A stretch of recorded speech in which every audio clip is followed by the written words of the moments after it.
Well, hello, everybody. This is Isabella. This is my daughter, my oldest daughter. And this is my little dude right down there sitting next to her. That is Luca James. How are you doing, baby? Doing good, doing okay. Definitely missed the last 2 hours of my life that I just lost to watching the Tucker Carlson and Ted Cruz interview. I'll never get those back. No, no, are you going to recover those brain cells? I'm really sorry about that. No, that's okay though. It was definitely very informative, just in terms of what the other end of the political spectrum is thinking right now and where their inner conflict kind of lives. So, Right? as much as it was hard to watch because I don't particularly like either of those two guys, Yeah. it definitely I feel like gave me a little bit of clue to what's going on in some people's brains right now.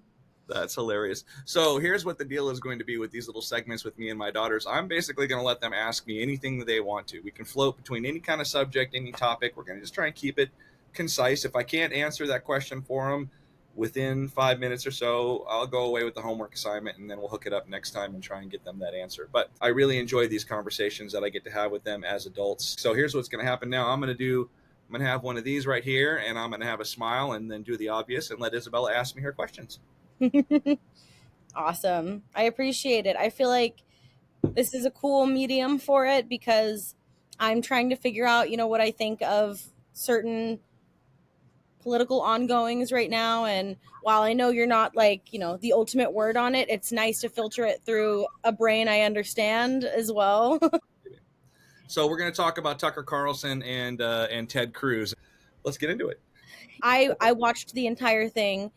I'll just like open kind of with a big topic of the entire thing, like from start to finish, was this overarching conversation: isolationists versus interventionalists. Isolationists being, and these are sort of broad political concepts that are like kind of I feel like used against either party depending on where they align with it, but isolationists being people that don't want to go to war and want to stay out of any involvements, and interventionalists being people that want to be involved in foreign affairs at the time. Absolutely. So let me ask you really quick. Which one was the interventionist? Which one was the isolationist between those two? So Or did they bounce back and forth? it started from Ted Cruz was the one that brought that up as a concept and as a way of like separating their points of view. Ted Cruz kind of saying like the isolation, their goal is ultimately not to go to war. By being an isolationist, you're choosing not to, go on the offense to show aggression and to show strength. And that is an easier, in his mind, way of ending up in war. And so it was this argument about what makes you an isolationist versus an interventionist is whether or not you agree with either staying out of or getting involved in whatever country we are at odds with at the time, and whether your party thinks it's a good thing or a bad thing. I just was a little bit confused on that. Like, is that something that's been talked about in politics like in the past? Like, has it always been a broad way of defining one or the other? Has one party always been the isolationist versus the interventionist, or is it really just traded back and forth if you think we should be involved with Yep. foreign So that's a affairs? great question. I think these are old concepts. Yeah. It goes back to, in my mind, isolationism versus interventionism goes back to the period of time between the Civil War and World War One. The United States did play the part of isolationists for quite a while. Getting into World War One would have then made us interventionalists, right? Those arguments have been around, and yes, both parties have flipped back and forth between who's the isolationist and who are the interventionists, depending on what the conflict was over a period of time. But that's mainly though because the parties have flipped on just about everything, principles and philosophy. I mean, over time, all of those things always change. I don't think you can say that the Republican Party has been one thing from its beginning until now, any more than you can say the Democratic Party has been one thing from the beginning until now. Yeah, and that makes sense. That's the assumption I made on it. I Yeah. think that it seemed as if, like, in a nuanced way, Ted Cruz was trying to say that one party stands for one side of that and one stands for the other, because his only references really to isolationism was Jimmy Carter and Barack Obama. And But so, I'll tell you this much: you know, Ted Cruz if it was a Democratic president who was talking about going and doing something in another part of the world, he would be an isolationist. That dude is as slimy as it gets. Yeah, How I about think you? I know. Sorry, he's taking a brief I recess. know. Okay, you did great, by the way. What a great mom that you're handling that and like staying with the question. Unbelievable, impressive. Thank you. I just want to make it clear, just because Tucker Carlson is taking a stance that we might agree with doesn't mean that he's like, suddenly the voice of reason. I think that's really important No, I think my because personal opinion is he's still a white supremacist who tries to hide himself behind, white male grievance and funny anecdotes and yeah, and that was a common thing through the entire interview. Like you could see Ted Cruz getting more and more frustrated because, and at that point, I have to give that to Ted Cruz too, because he's like, this is an interview, and I feel like this guy's like making cracks at me and like not being serious. You know what I mean? And did you not ever watch a Tucker Carlson show? yeah, I mean, and it like, was you a literally never. continuous thread through the interview where, and at one point or two, Tucker Carlson was like, I'm sorry, I'm working on this. This is the tick of mine. You know what I mean? And I'm like, is it really just a tick of his to be an asshole, no matter who it is, too? Like, wow. Like, you know, So it's nice to see that his assholeness is like bipartisan almost, but like still, it's, yeah. you know, I don't know. It was very interesting. So okay, so that question was great, but it takes us right about to the end of this. So if you have another question, something you want to send me off with for homework, I could totally take that. Did you get a satisfactory answer about interventionism and isolationism? I might have to watch some of that, just like bite the bullet and watch some of that interview. I think it was an important question because it was the undercurrent of almost the entire conversation. I think my question that I would leave with, if you would like one, I think a big part that I was trying to understand that they were arguing about that I didn't really get was a question about APAC. And the argument was, are they a foreign lobby or are they foreign lobbyists or are they not? The argument from Ted Cruz was, no, they're not. Like their goal is joint dealings between the US and Israel.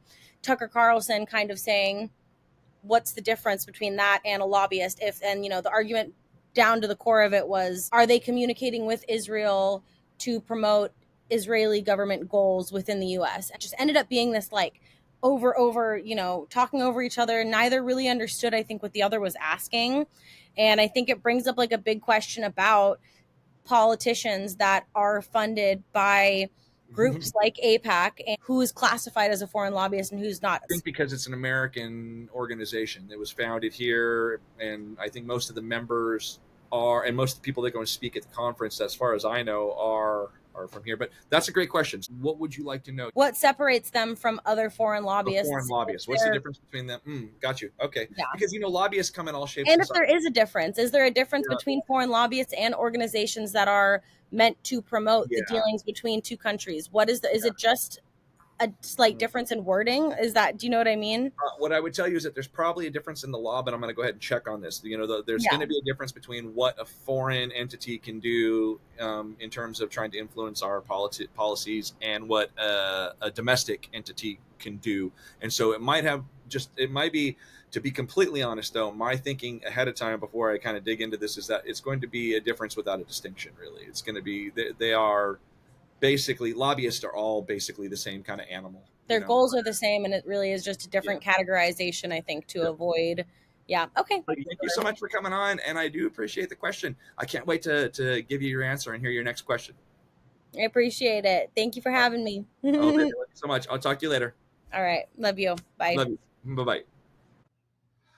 Well, okay. It has been a minute since you left me with your question, Bella, but it wasn't an easy question. And to be honest, a lot has happened in the intervening time.